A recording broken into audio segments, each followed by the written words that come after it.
அரசியல் ஆரம்பிக்கலாமா? இது வெறும் அரசியலுக்காக பதிவு செய்யக்கூடிய பதிவல்ல.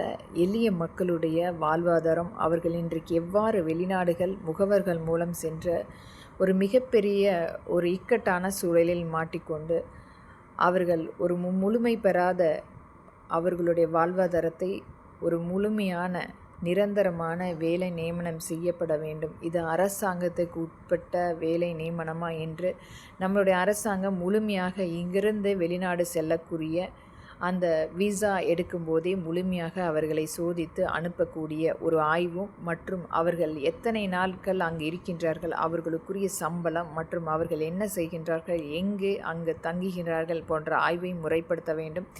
இதற்குரிய மாதம் ஒரு பிரத்யேக ஆய்வு எடுக்கப்பட்டு அவர்களுக்குரிய அந்த நியமனம் முறைப்படுத்தப்பட வேண்டும். இன்றைக்கு எண்ணற்ற குழந்தைகள் மேலை நாடுகளுக்கு படிப்பதற்காக சென்றாலும் கிடைக்கும் வேலைகளை கார் கண்ணாடி சுத்தம் செய்வது போன்ற அனைத்தையுமே அங்கு வீதிகளில் நின்று செய்து கொண்டிருக்கும் அவல நிலை. இதை அனைத்துமே நம்மளுடைய இந்திய அரசு முழுமைப்படுத்த வேண்டும். அதற்குரிய அந்த அங்கீகாரம் முழுமைப்படுத்தப்பட்டு அந்த நாட்டுக்கு உட்பட்ட விதிமுறைப்படி அவர்கள் வாழ்கின்றார்களா, அவர்களுக்கு முறையான பாதுகாப்பு இருக்கின்றனவா என்று நம்மளுடைய இந்திய அரசு பார்க்க வேண்டும். ஆனால் இன்றைக்கு நம்மளுடைய இந்திய அரசு ஒரு ஃபாசிசம் அரசியல் செய்து கொண்டிருக்கின்றது. ஆனால் மற்ற நாடுகளை நமக்காக துணை நின்று கொண்டிருக்கின்றார்கள். நாம் பார்க்க வேண்டிய வேலையை அவர்கள் பார்த்து கொண்டிருக்கின்றார்கள்.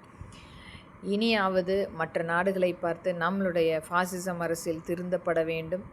மற்ற நாடுகள் நமக்குரிய ஆய்வுகள் அங்கு நடக்கும்போது, நமக்குரிய பாதுகாப்பு நிர்ணயம் கொடுக்கும்போது அதை முழுமைப்படுத்தவும், நாம் கண்டிப்பாக இது போன்ற வெளிநாடுகளுக்கு செல்லும்போது முன்கூட்டியே நம்மளுடைய இந்திய அரசின் ஒப்புதலோடு வெளியே செல்ல வேண்டும். நிரந்தரமாக அங்கு தங்குவதற்கு முழுமையான விசா அங்கீகாரம் பெற்றால் மட்டுமே போகக்கூடிய ஒரு நிரந்தர சட்ட திருத்தம் முறைப்படுத்தப்பட வேண்டும். இன்றைக்கு ஒரு குழந்தைகள் படிப்பதற்கென செல்லக்கூடிய குழந்தைகள் அவர்களுடைய அந்த தற்காலிக வேலை நியமனம் அரசு கண்டிப்பாக இதை அனைத்துமே பாதுகாத்து அவர்களுக்குரிய முறையான தங்குமிடம் வேலை நிர்ணயம் அனைத்துமே நம்மளுடைய இந்திய அரசு செய்யக்கூடிய வேலை. ஆனால் இன்றைக்கு ஒரு முகவர் மட்டுமே இது தன்னிச்சையாக இயங்கிக் கொண்டிருக்கும் இயலாமையை மாற்றி அமைக்கப்பட வேண்டும். இது போன்ற மாற்றங்கள் வரும்போது நம்மளுடைய குழந்தைகள் அங்கு எந்த ஒரு கிடைக்கும் வேலைகளை செய்வதற்குரிய வேலை இல்லாமல் ஒரு நிரந்தரமான அந்த அரசுக்கு உட்பட்ட வேலைகள் செய்வதற்குரிய ஒரு அமைப்பு ஏற்படுத்தப்படும். இது இனிமேலும் இனி வரும் காலங்களில் இது போன்ற குழந்தைகள் வெளிநாடுகளுக்கு செல்லும்போது இந்த முகவர்கள் மூலம் செல்லாமல் அரசாங்கத்துடன் நேரடி கட்டுப்பாட்டில் இயங்கக்கூடிய ஆவணத்தில் செல்வதற்குரிய கட்டாயம் சட்டத்திருத்தம் கொண்டு வரப்பட வேண்டும். நன்றி.